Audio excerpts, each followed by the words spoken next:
Sadly, Israel is doing far more for the well-being of Gazans than the WHO or any other UN body. Every number from the so-called Ministry of Health is Hamas. Many UNRWA workers in Gaza are themselves members of Hamas. The time has come to bust the myth of UN-supplied facts. Mr. President, Excellencies, I understand what the children of Gaza must be going through, because as a child, I went through the same thing, the same.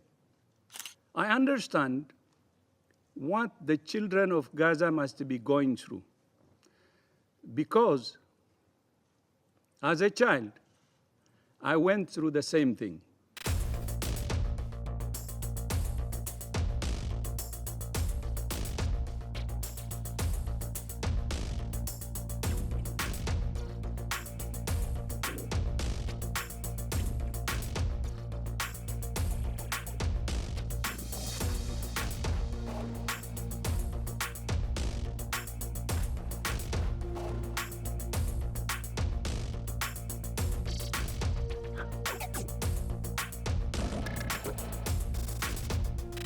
WHO is gravely concerned for the health and well-being of Israeli hostages in Gaza, many of whom are older people, children, and those with urgent medical needs.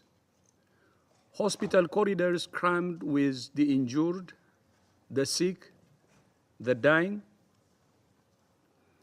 morgues overflowing, surgery without anesthesia,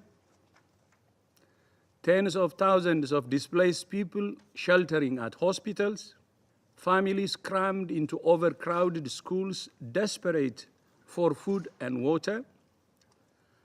More than 10,800 people have now been killed in Gaza, almost 70% of them women and children. On average, a child is killed every 10 minutes in Gaza. The health system is on its knees. And yet, somehow, it's continuing to deliver some life-saving care. We continue to call on Hamas to release the hostages it took, many of whom need urgent medical attention. And we continue to call for a ceasefire to prevent further deaths of civilians and further damage to Gaza's hospitals and health facilities. I understand what the children of Gaza must be going through, because as a child, I went through the same thing. It has long been my view that the Security Council no longer serves the purpose for which it was established, and reminding this with all due respect. It represents the real politic of the Second World War, not the 21st century. While Hamas must be held fully accountable, there is another body, sadly, that is complicit, the UN. Colleagues, for years, I have warned this Council of the briefings you receive, the numbers, statistics, and events that are provided to this Council by UN officials.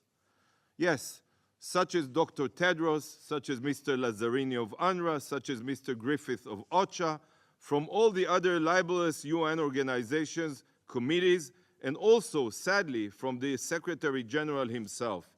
They do not reflect the situation on the ground. Yes, diplomatic niceties require us to thank them for their work, but sadly, they are relaying falsehoods that are completely detached from reality.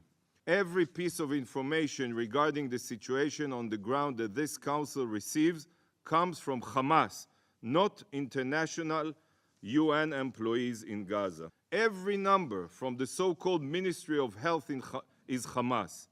Many UNRWA workers in Gaza are themselves members of Hamas. The time has come to bust the myth of UN-supplied facts. Many ambulances drivers are Hamas members. Local contributors to international media are Hamas members.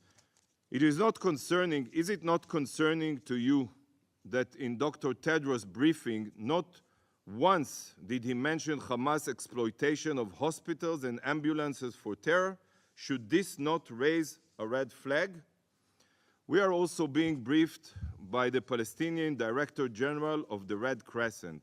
Yet, there is no Israeli representative of Magen David Adom, the Israeli Red Cross, briefing the Council.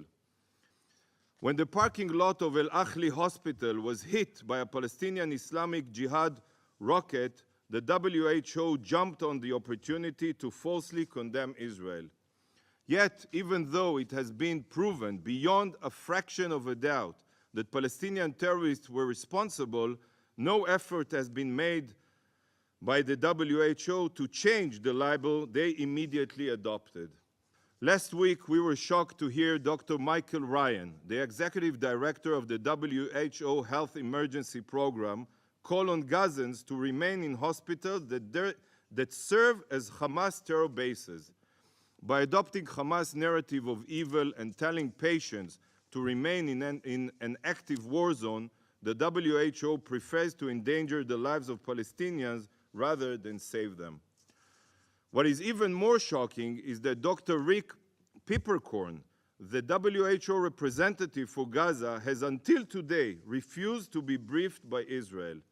We have urged Dr. Peppercorn numerous times to speak with us about the undeniable subterranean city of terror underneath Shifa Hospital, yet we received no answer. Instead, Dr. Peppercorn and WHO prefer to parrot Hamas lies while denying to speak to any Israeli experts. WHO teams have made it clear that they prefer to reward Hamas's strategy of exploiting hospitals, and by doing so, the WHO is directly complicit in giving impunity to this despicable practice.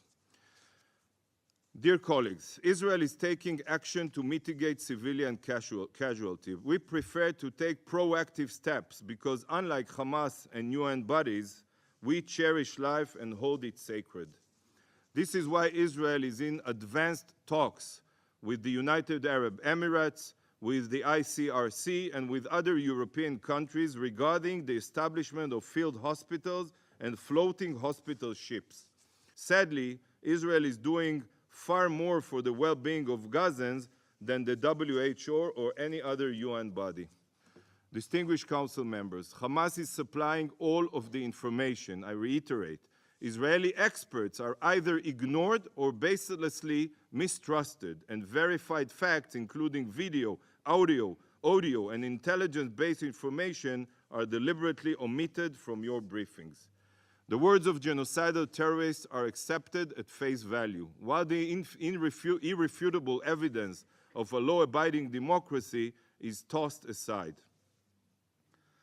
Tragically, the UN mechanisms have become terror enablers. We must no longer accept this.